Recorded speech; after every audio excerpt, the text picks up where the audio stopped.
Hi friends, it's Pastor Angel, and I'm so glad that you could join me today. We are talking about commitment, and commitment is making a plan and putting it into practice. All right, are you guys ready for some worship and a Bible story? I know I am. Come on, let's go.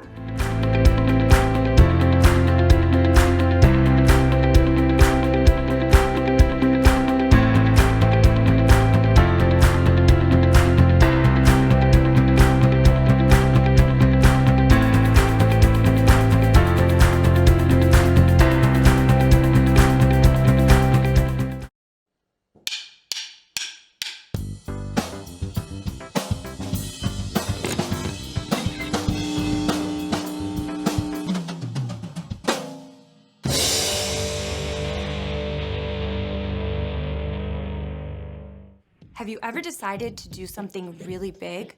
Like learn how to play guitar? Or, make friends with the new kid down the street? Maybe you even want to bake a master chef-worthy cake for your mom's birthday. You're super excited to get started, but then you sit down with the guitar and... oh, no. Or you spend all morning working up the nerve to go knock on the new kid's door, and it turns out he's gone for a week of summer camp. Then you find the recipe for that amazing cake, and it's crazy. Doing big things takes work. It takes making a plan and then sticking with it. There are calluses along the way, patience and courage in building a friendship, and definitely some mess. But when you follow through, you find the music, you grow a friendship, you create amazing edible art. And through it all, others can see how God has given you the strength to stick with it. That's why commitment is an amazing way to worship God with your life, because worship is about more than just singing loud. It's all about living loud.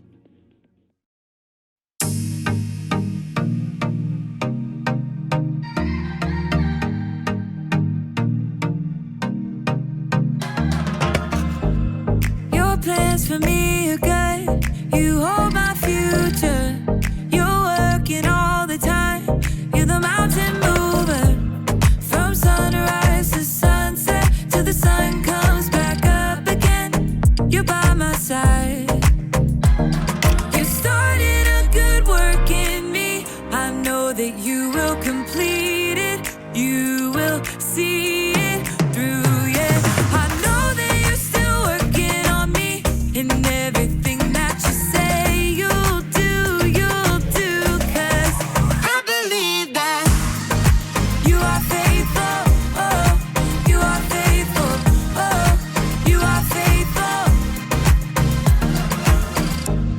I'll trust your every word, 'cause I believe that you're working for my good. Yes, you're committed. From sunrise to sunset, till the sun comes back up again, you're by my side. You started a good work in me. I know that you will complete it. You will see it through, yeah. I know that you're still working on me.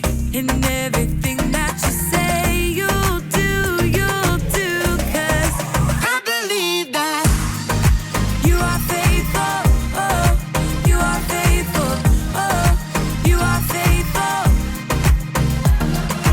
You are my hope, you are my future. You are the mountain mover. You are faithful. You are my hope, you are my future. You are the mountain mover. You are faithful.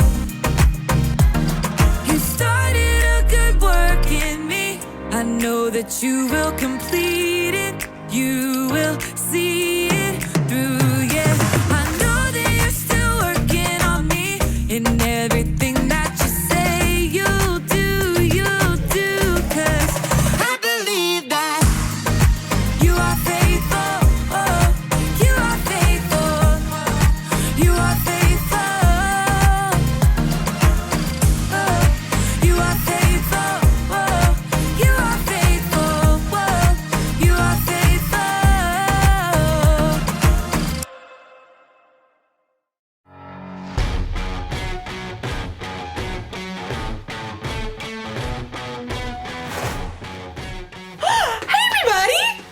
Erica, and I'm training for a 5K race. As you can see, I've been training all day, so as my grandma would say, I'm a little glowy. If you've ever run a 5K, you know it takes a lot more than popping off a couch and putting your running shoes on, okay? It takes commitment. Commitment is making a plan and putting it into practice. And my plan is not just running around a lot. I mean, I've got to train and what I'm calling the 3 S's. Speed, strength, smarts. So there's running, yes, but I'm also working on my strength. And running takes a lot out of you. I just can't take a second. Woo! It's so tired. Your body's gonna wanna give up. Ow. But I'm going to train my brain to keep running the race no matter what. Like right now, my body is telling me not to eat this kale because it looks gross. But my brain tells me that kale is good for giving my body energy. So, here goes. Come on, brain! Eat! I can't do it! I can't do it! Maybe I can find some easier ways to train my brain. In today's story, the Apostle Paul wrote about training for a different kind of race. No kale involved.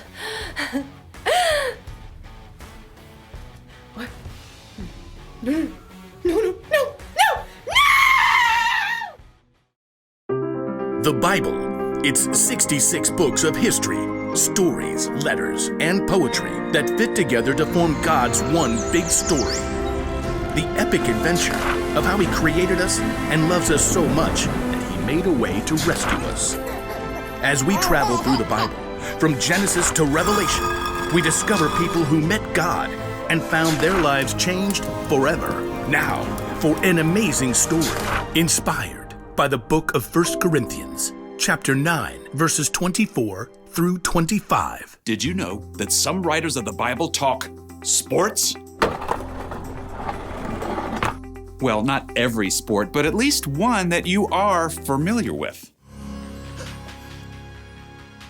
Yep, running. Running has been around ever since God created people. In fact, the Apostle Paul uses running as an example in one of his letters to the church in Corinth.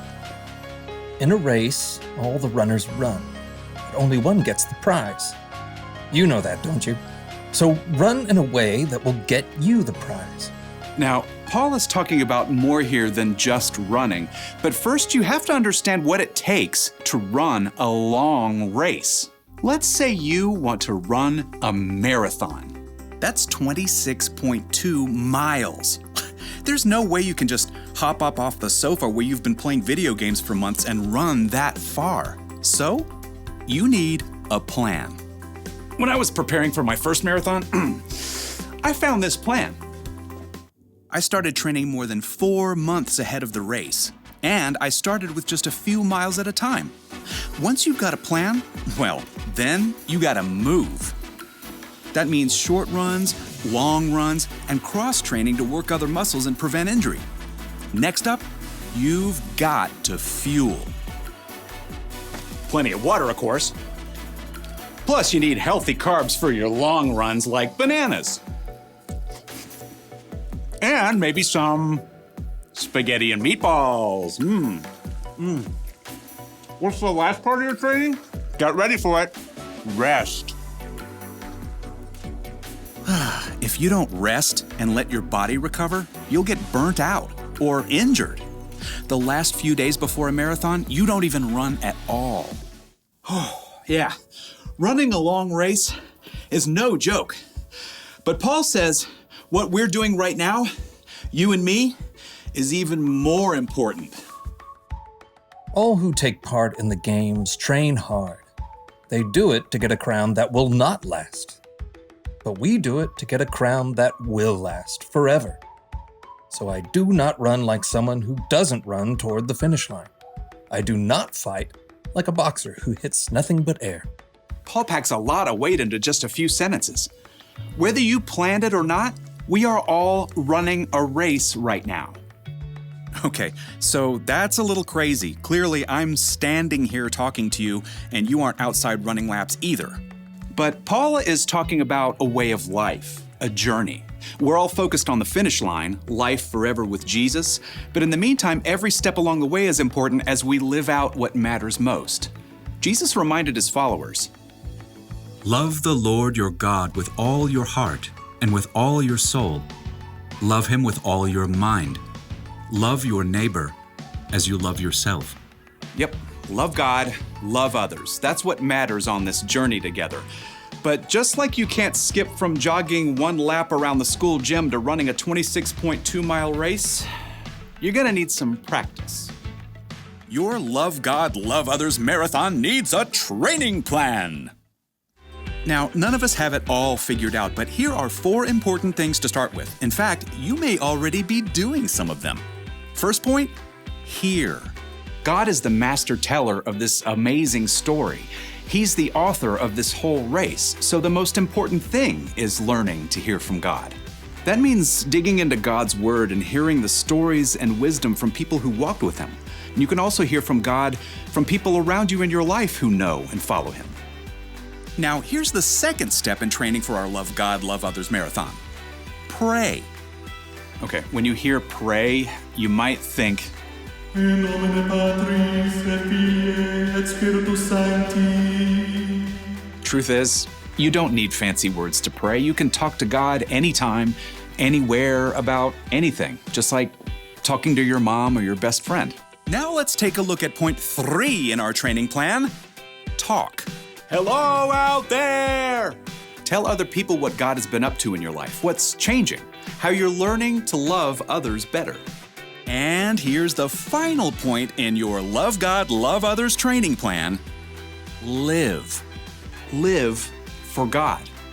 Let His love fill up every part of your life, at home, at school, at church, even when your dad makes you stop reading your book to play a game with your little sister. Hear, pray, talk, live. That's how you practice loving God and loving others. As Paul wrote, so run in a way that will get you the prize. We do it to get a crown that will last forever. And when you do, you will live out Paul's wisdom to the Corinthians and win the race.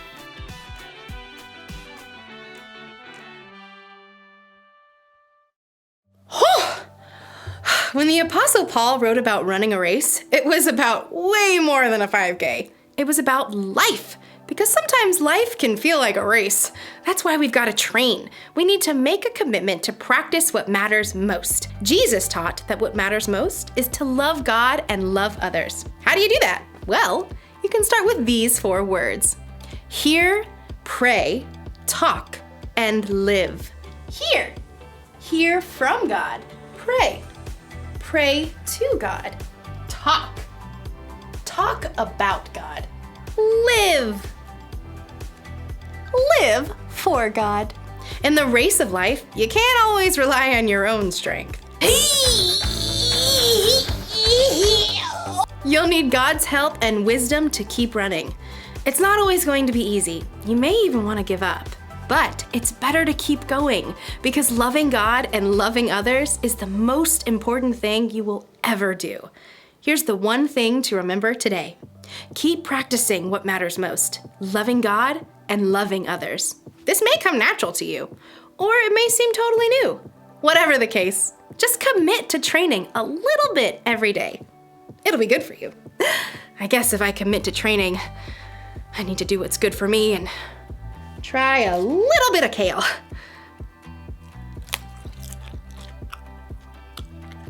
Hey, that's not bad. I feel more energetic already. Oh yeah, here we go. I'm ready, and I'm a fan of kale. Bye.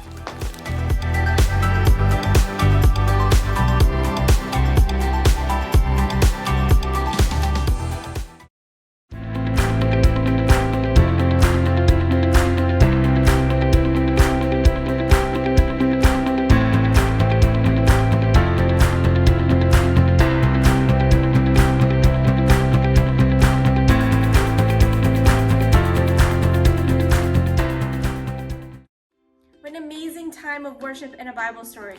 we talked about training to win a race. And like we learned, the race isn't one that we're physically running or actually running like a 5K or a marathon, but it's life. We're training to live a godly life. And there are 4 important things that we talked about. The first is hearing, learning to hear from God, whether it's reading your Bible or listening to people who love God. The second is praying, you talking to God. The third is talking. Tell everyone about what God is doing in your life. And the fourth is live. Live for God. His ways are perfect, and He wants us to live the way that He has called us to live. The most important thing I want you guys to remember is to keep practicing what matters most. Our relationship with Jesus matters the most. All right, are you guys ready for the memory verse? It's a new one, so hang with me, okay? The first time we're gonna do it slow and broken up, and you can repeat after me. The second time we're gonna do it all together, and the third time you guys are gonna do it on your own. Sound good? All right, let's get started on 3. Remember, repeat after me. 1, 2, 3. Training the body has some value, but being godly has value in every way. It promises help for the life you are living and the life to come. 1 Timothy 4:8. Great job. All right, now let's do it all together on 3. 1, 2, 3. Training the body has some value, but being godly has value in every way. It promises help for the life you are now living and the life to come. 1 Timothy 4:8. Great job. Now it's your guys' turn, okay? On 3. 1, 2, 3.